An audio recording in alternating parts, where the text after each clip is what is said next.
네, 최근에 불거진 외교 현안이 한두 가지가 아닙니다. 아주 굵직한 것들이 많은데요. 당장 이틀 앞으로 다가온 미국 바이든 행정부의 출범, 한반도에 미치는 영향 당연히 관심사고요. 여기에다가 또 발등의 불이 하나 있습니다. 한국 케미오 선원 억류 사태, 이란에 의한 억류 사태, 이 문제도 반드시 풀어야 되는 과제인데요. 자, 이분 연결해서 같이 이야기 나눠보겠습니다. 국회 외교통일위원회 위원장을 맡고 있는 송영길 더불어민주당 의원 전화로 만나보겠습니다. 나와 계시죠? 네, 안녕하십니까. 네, 안녕하세요, 위원장님. 네. 어제 주한 이란 대사 만나셨다면서요? 네네. 좀 어떻게 좀 얘기가 좀 진척이 된 게 있습니까? 네, 뭐 여러 가지 상황을 같이 공유한고요. 네. 또 최종권 우리 외교부 1차관께서 이란을 방문했습니다. 네. 갔다 온 결과 내용도 좀 들어봤고요. 또 대사님하고 그러한 상황을 또 공유를 했습니다. 예. 아무튼 이게 뭐 이란에 이제 내세우는 명분은 뭐 해양 오염 이런 건데 뭐 그건 아니고 지금 한국에 동결되어 있는 70억 달러의 자금 문제, 이게 그 사태의 본질이다. 이건 맞는 이야기죠, 위원장님? 그렇게 저희들은 접근할 수 없고요. 일단 이란 당국은 네. 한국 선박, 한국 케미오 납포 이유는 기술적인 문제이다. 환경 오염 문제이고 네. 이 석유 대금과는 전혀 관계가 없다. 이런 공식적 입장을 취하고 있습니다. 예. 그래서 저희들도 그 문제는 그 문제에 분리해서 지금 대응하고 있습니다. 물론 정서적으로는 예. 이런 내용들이 쌓여서 불만이 축적되어 온 것이죠. 이런 상황을 발생시키는 사회적 분위기가 됐을 거라고 생각이 듭니다. 이란이 제재 때문에도 힘들지만 코로나 때문에도 힘들어서 아주 민심이 어려운 상황입니다. 예. 그래서 자기들로서는 한국에 판매했던 이란 원유 대금 70억 달러가 지금 우리 기업은행과 우리은행에 예치되어 있는데 네. 이 돈을 가지고 코로나 진단 키트라든지 의료기구라든지 여러 가지 식량 같은 것, 인도적 물품을 구입하고 싶은데 네. 트럼프 대통령이 이란 핵 합의를 일방적으로 2019년도에 탈퇴한 바람에 이게 다 동결이 돼버렸습니다. 네, 그래서 네, 네. 한국이 적극적으로 풀어주기를 바라는데 미국 핑계대고 너무 소극적인 게 아니냐 이런 불만이 쌓여 있는 것 같습니다. 그러면 지금 해법을 찾기 위해서는 바이든 행정부가 출범된 이후에나 미국과 이야기가 진행이 돼야 해법이 좀 모색이 될 수 있다. 이런 얘기로 연결이 되는 거 아닌가요? 그 이란 원유 대금 70억 달러는 미국 재무부와 네. 아무래도 협의가 돼야 됩니다. 예. 그래서 지금 우리 외교부가 열심히 노력을 하고 있습니다. 그런데 아시다시피 지금 미국 상황이 아주 복잡하고 예. 트럼프와 지금 바이든 정권 이양 과정이 순조롭지가 않아서 네. 업무가 정상적으로 작동되기에는 좀 시간이 좀 걸리지 않을까라는 우려가 있습니다. 그러니까요. 뭐 최소 6개월 이런 얘기하잖아요. 뭐 이거 인준 청문회 거치고 이러려면. 네. 그럼 이거 상당히 장기화될 수도 있다라는 이야기로 연결이 되는 거 아닌가요? 그래서 우리 외교력이 중요하죠. 예. 그건 그렇게 하더라도 이걸 어떻게 풀어낼 것인지 이 새로 된 바이든 행정부와의 긴밀한 신뢰 소통이 필요하다고 생각합니다. 혹시 그러면 지금 그 바이든 행정부 이제 예비 행정부라고 해야 될 것 같은데 좀 대화 통로는 개설이 되어 있습니까? 이 문제와 관련해서? 아직 이제 출범을 해야 되니까요. 예. 일단은 가장 핵심이 토니 블링컨 국무장관과 맨디 셔먼 부장관, 뭐 이런 분들이 그동안 이란 핵 합의를 주도했던 분입니다. 예. 특히 맨디 셔먼 같은 경우는 아예 그 협상 대표였습니다. 네네네. 그래서 서로 이란과 또 자리프 현재 외교부 장관이 당시에 이란 핵 합의를 했던 시기에 담당 책임 장관이었기 때문에 미국과 이란과의 관계는 빨리 이게 소통이 되지 않을까 싶습니다. 그러면 혹시 이 문제가 그러니까 그 이란 핵 합의 있잖아요. 트럼프에서 네. 파기된 네. 이거의 어떤 복구까지 염두에 두고 이란이 그 우리 선박을 납포했다 이렇게 해석을 해야 되는 겁니까? 정치적으로는 여러 가지 한국과 미국한테 동시에 보내는 메시지가 함축되어 있다 이렇게 볼 수가 있겠죠. 예. 그러나 저희는 이제 어찌됐건 공식적 이유와 배후의 이유를 분리해서 같이 대응을 입체적으로 해야 된다고 봅니다. 네, 물론 뭐 할 수 있는 모든 방안은 강구가 돼야 되기 때문에 그거에 대해서 이견은 없겠습니다만 다만 이란의 전략이 네. 이게 지금 동결되어 있는 70억 달러를 어떻게 쓸 거냐의 문제하고 연동이 되어 있다면 당연히 우리와 미국이 이야기가 돼야 되고 그럼 또 미국에서도 기준선이 조정이 돼야 되는 거기 때문에 결국은 가다 보면 핵 합의로까지 가는 거 아니냐 이런 지금 추정이 가능한 거 아니겠습니까? 그렇습니다. 어찌됐건 이란 핵 합의가 다시 이제 해결돼야 제재도 풀릴 거니까요. 네. 그리고 또 바이든 행정부가 이란 핵 합의 복원하겠다고 약속을 했고 예. 지금 블링컨이나 wen디 셔먼도 자기가 이란 핵 합의 달성에 대해서 매우 자랑스럽게 생각하고 있거든요. 그분들의 글을 보면은 그러니까 그리고 아까 말씀한 대로 현 외교부 장관이 미국서 박사학위를 받은 아주 유엔 대사를 하면서 바이든과도 만났던 분입니다. 이란 외교장관 말씀하시는 거죠? 예, 지금 이란 외교장관이 그 유엔 대사를 역임했었거든요. 이 자리프 외교부 장관이. 예. 이란 주 유엔 대사 시절에 바이든 상원원과도 교류를 했던 사람이라서 서로 잘 복원이 되지 않을까 싶습니다. 예. 그런데 여기서 지금 이혁수님도 이런 의문을 제기해 주셨는데 궁금한 게 네. 왜 하필은 우리나라에 다른 나라를 걸 수도 있는 거잖아요. 이란 입장에서는. 우리나라가 지금 70억 달러나 되는 많은 돈을 가지고 있는 나라는 우리나라밖에 없습니다. 이란 원유 자금을. 그것은 그런가요? 역설적으로 그만큼 한국과 이란 관계가 가까웠고 그만큼 교류가 됐다는 겁니다. 이란 같은 경우 얼마나 우리한테 친한적이냐면 대장금 시청률이 90%에 달하고 저도 그 얘기는 들었어요. 하메네이 종교 지도자가 박근혜 대통령이 이란을 방문했을 때 만나서 뭐라 그랬냐면 자기가 주몽을 아주 재밌게 보고 있다, 드라마를. 네. 그렇게 했을 정도이고 이란의 모든 가정에 가면 모든 한국 제품이 한두 개씩은 다 있답니다. 전 가정에. 그래서 우호적이고 친한척이었는데 이렇게 돈을 이 어려울 때 이 코로나로 막 굉장히 감염되고 그랬잖아요. 이런 상황에서 없는 돈도 그런 친한 사이에 도와줄 판인데 자기들 석유대금 자기 돈인데 그거 하나를 못 풀어주느냐에 대한 그런 서운함. 그런 거죠. 네, 그런 게 아주 많이 깔려 있습니다. 그나저나 지금 억류되어 있는 우리 선원들 신상에는 아무 문제 없는 거죠? 네, 제가 그 광민옥 우리 DMC핑 대표님과도 통화를 했고, 근데 또 최 차관 이번에 가서 직접 선장하고도 통화를 했습니다. 그리고 그 부인과도 통화를 하게 해줬고요. 그래서 문제는 없는 것 같은데 너무 이제 무료해서 뭘 볼 수 있는 자료를 좀 제공하고 있고요. 그다음에 이제 핸드폰이나 컴퓨터가 다 이제 압류돼 있기 때문에 지금 일본에 있는 자펜피에나라는 보험회사가 이 10억 달러 보험을 들었습니다. 그래서 그 보험회사 측에서 이제 소송을 하게 되면 변호사가 가서 환경 오염이 실제로 있었다는 이란 당국의 그 증거 제시를 탄핵하고 법적 다툼을 해야 됩니다. 그래서 저는 어제 대사한테도 우리 측 변호사가 선박을 조사하고 반대 증거를 제출할 수 있도록 변론 활동을 보장해 주라. 곧 재판이 열린다 그러니까요.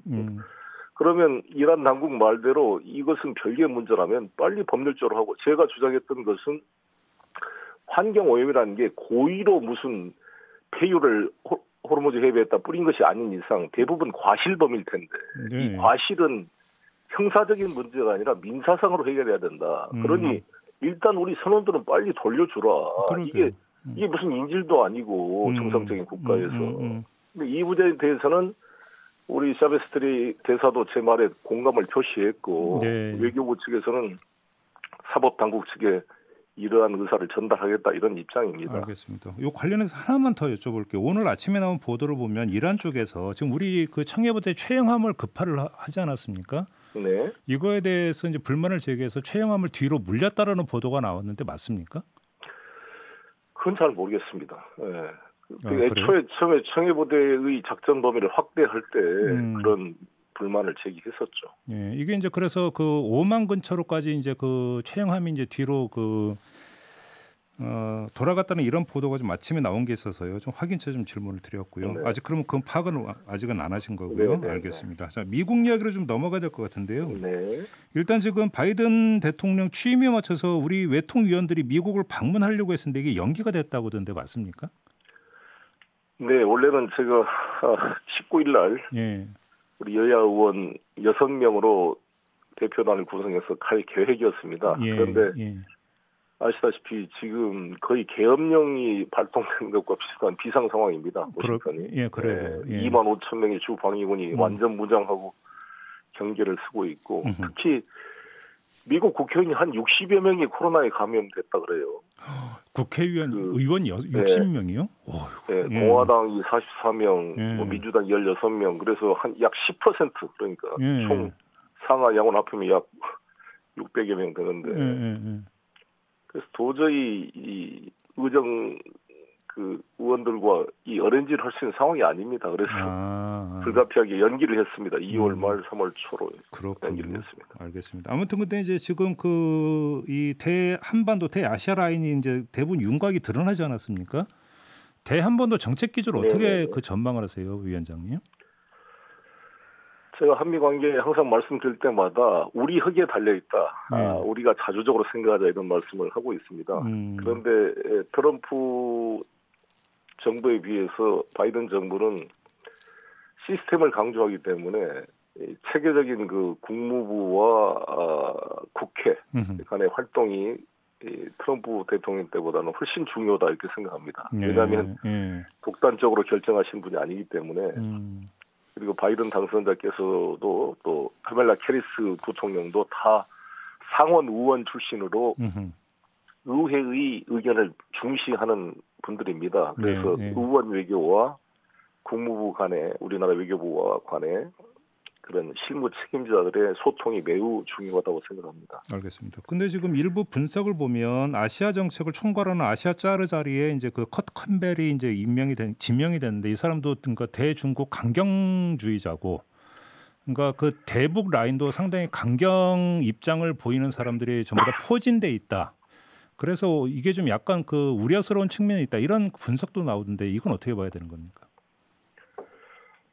그렇게 볼 게 아니라 커트 캠벨은 저하고도 친한 사이고 이번에 지난번 갔을 때도 그 어려운 상황에서 만나가지고 많은 대화를 나눴습니다만 충분히 대화가 될 수 있는 분들이다 이렇게 생각을 합니다. 그래요? 많은 식견을 가지고 있고 또 우리 한국에 대한 애정이 아주 깊은 분들이다 이렇게 생각합니다. 아, 그래요? 근데 한국에 대한 애정과 북한에 대한 감정은 또 다른 거 아니겠습니까? 물론 그렇죠. 그러나 그분들은 군사적인 옵션이라는 것은 매우 위험하다고 생각하고 있고 외교를 통해서 풀어야 된다는 기본적인 생각을 가지고 있기 때문에 충분히 풀어갈 수가 있고 오히려 이제 탑다운이냐 바텀업이냐 뭐 이런 논란이 있습니다만 밑에서부터 체계적으로 올라가는 것과 함께 또 지도자 간에 회담을 통해서 풀어야 될 것을 같이 복합적으로 활용을 해야 된다 이렇게 생각합니다. 이 사람들도 그런 생각을 공유하고 있습니까? 제가 지난번에 가서 커트 캠벨과 그런 입장들을 자세히 설명했고 그때 커트 캠벨이 너무나 귀중한 이야기를 들었다.